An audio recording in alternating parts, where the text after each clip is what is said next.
Hello friends, I hope आप सब अच्छे होंगे। So we in last video we have discussed about body fluids and circulations.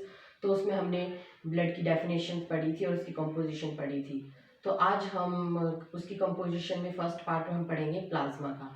So what is plasma, तो उसकी definition check कर लेते हैं। क्या होती है प्लाज्मा की definition? Liquid part of the blood which makes the blood to flow. That is the blood जो होता है वो हमारे लिक्विड फॉर्म में होता है, और उस लिक्विड फॉर्म को क्या बोलते हैं? हम प्लाज्मा बोलते हैं। Okay, and it is 55%। जो हमारे ब्लड में प्लाज्मा होता है वो क्या एक्चुअल में क्या होता है? 55% होता है। And it is in straw colour, और ये क्या होता है? लाइट येलो कलर का होता है।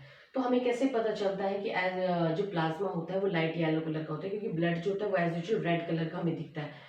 एक्चुअल में लेबोरेटरीज में जब सेंट्रीफ्यूज किया जाता है ब्लड को, जो उसके सेल्स होते हैं वो क्या होते हैं? नीचे आके सेटल हो जाते हैं, और जो ऊपर एक लिक्विड पोर्शन रहता है उसको, वो लाइट येलो कलर का, उसको क्या बोलते हैं? हम प्लाज्मा बोलते हैं। So plasma is the liquid part of the blood which makes the blood to flow, and it is 55% and it is in straw colour. Now what is the composition? Plasma में क्या क्या present होता है उसकी composition check कर लेते हैं। Number 1 is water. So water is 90 to 92%। अब प्लाज्मा जो होता है एक फ्लूइड फॉर्म में होता है, और उस फ्लूइड फॉर्म में वाटर जो होता है 90 to 92% होता है। Okay, now second is proteins. अब प्लाज्मा में क्या होते हैं? प्रोटीन्स होते हैं। वो क्या होते हैं? 6 to 8% प्रोटीन्स पाए जाते हैं। और कौन कौन से प्रोटीन होते हैं? Very important. Number 1 is fibrinogen. Fibrinogen एक प्रोटीन होता है जो कि प्लाज्मा में प्रेजेंट होता है। It is an important clotting factor produced by the liver.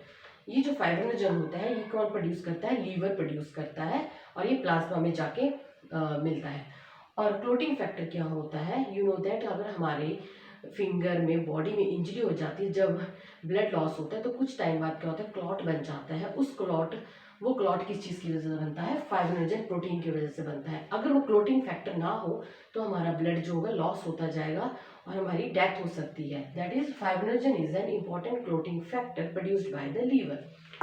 Second protein कौन सा होता है? Globulin. Globulin involves in the defence mechanism of the body. जो ग्लोबुलिन होता है वो प्रोटीन होता है, वो हमारी बॉडी को डिफेंस मैकेनिज्म देता है, मीन्स हमारी बॉडी को इम्यूनिटी देता है to fight against the diseases. Okay, और ये क्या होते हैं? 3 टाइप के प्रोटीन, ग्लोबुलिन प्रोटीन्स होते हैं, अल्फा, बीटा एंड गामा। जो गामा ग्लोबुलिन होता है वो क्या बनाता है? एंटीबॉडी बनाता है। अब you know that what is antibody? Antibody is a type of a protein which gives us immunity to fight against the diseases, okay, or infection. So globulin mainly involves in the defense mechanism of the body. Number 3 is the albumin protein. Albumin protein भी है, ये formed in liver में बनता है, helps in the osmotic balance, most abundant protein in blood. सबसे ज्यादा जो protein present होता है हमारी ब्लड में वो कौन सा होता है? एल्बुमिन प्रोटीन होता है। जो एग व्हाइट होता है वो भी किस चीज से बना होता है? एल्बुमिन प्रोटीन उसमें प्रेजेंट होता है। और इसका फंक्शन क्या है? Help in osmotic balance. Osmotic balance का मीन मतलब है कि वाटर बैलेंस को मेंटेन करना।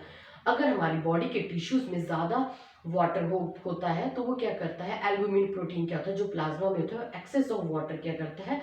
उसको प्लाज्मा में लेकर आ जाता है, जिसकी वजह से क्या होता है कि टिश्यूज में और प्लाज्मा में, ब्लड में, हमारी बॉडी में वाटर बैलेंस बना रहता है।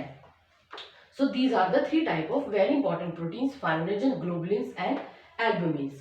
थर्ड जो हमारी प्लाज्मा में प्रेजेंट होते हैं दैट इज द मिनरल्स। और मिनरल्स के कौन कौन से होते हैं? Sodium, calcium, magnesium and chlorine. What are their functions? For nerve impulse. अब नर्व इम्पल्स का क्या मतलब हुआ कि हमारी ब्रेन को जो सिग्नल्स चाहिए, कौन सा फंक्शन करना है, कब करना है, कैसे करना है, जो ये कैल्शियम मिनरल्स होते हैं ये इस चीज में हेल्प करते हैं for the transmission of the signals for the nerve impulse. Fourth क्या होता है? Glucose, amino acid, lipids etcetera. जो भी हम फूड खाते हैं वो आफ्टर डाइजेशन करने के बाद ग्लूकोज में कन्वर्ट हो जाते हैं, अमीनो एसिड में कन्वर्ट हो जाते हैं, लिपिड्स में कन्वर्ट हो जाते हैं। ये सब कहाँ जाते हैं? मिक्सअप कहाँ होते हैं? प्लाज्मा में जाके मिक्सअप होते हैं। तो these are composition: water, proteins, fibrinogens, albumins, minerals, glucose, amino acids, lipids et cetera. ये सब क्या होते हैं? हमारे उसमें प्रेजेंट होते हैं। किसमें? प्लाज्मा में प्रेजेंट होते हैं। Now very important point, plasma without the clotting factor is called the serum. अब प्लाज्मा में से क्लोटिंग फैक्टर मैंने आपको बताया कौन सा होता है? फाइब्रिनोजन, अगर इसको फाइब्रिनोजन को हम निकाल दें तो हमारे पास क्या बचेगा, सिर्फ एक सीरम। ओके, तो ब्लड में अगर फाइब्रिनोजन होगा तो उसको प्लाज्मा बोलते हैं। अगर उस प्लाज्मा में से क्लोटिंग फैक्टर ही निकाल दिया जाए तो उसे क्या बोलते हैं, हम सीरम बोलते हैं। Now we will discuss the functions of plasma. Functions क्या होते हैं प्लाज्मा के, मेंटेन ब्लड प्रेशर। प्लाज्मा क्या होता है, हमारे बॉडी में ब्लड प्रेशर को मेंटेन करता है, वाटर लेवल को मेंटेन करता है, टोल्ड यू है ऑस्मोटिक बैलेंस, बॉडी टेम्परेचर को मेंटेन करता है, ट्रांसपोर्ट करता है hormones, nutrients, gases, waste products, proteins, antibodies and enzymes. जो भी प्रोटीन्स होते हैं, एंटीबॉडीज बन रही है हमारी बॉडी में, वो सब प्लाज्मा में तो होती हैं।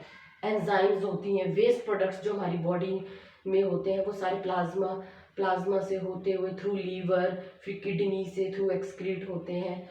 गैसेस जो भी होती हैं वो भी सब क्या होती हैं, प्लाज्मा से ही ट्रांसपोर्ट होती है, क्योंकि प्लाज्मा क्या है, एक फ्लूइड नेचर का है जो पूरी ऑल ओवर बॉडी में ब्लड में प्रेजेंट होता है और वो ट्रांसपोर्ट हो रहा है तो from head to toe and toe to head and it connects the all the systems of our body. Okay, so I hope all of you understand. Next video में हम ब्लड का सेकंड कंपोजिशन पढ़ेंगे, that is the cells. Okay, I hope you like this video. If you like this video, please like and subscribe. Thank you.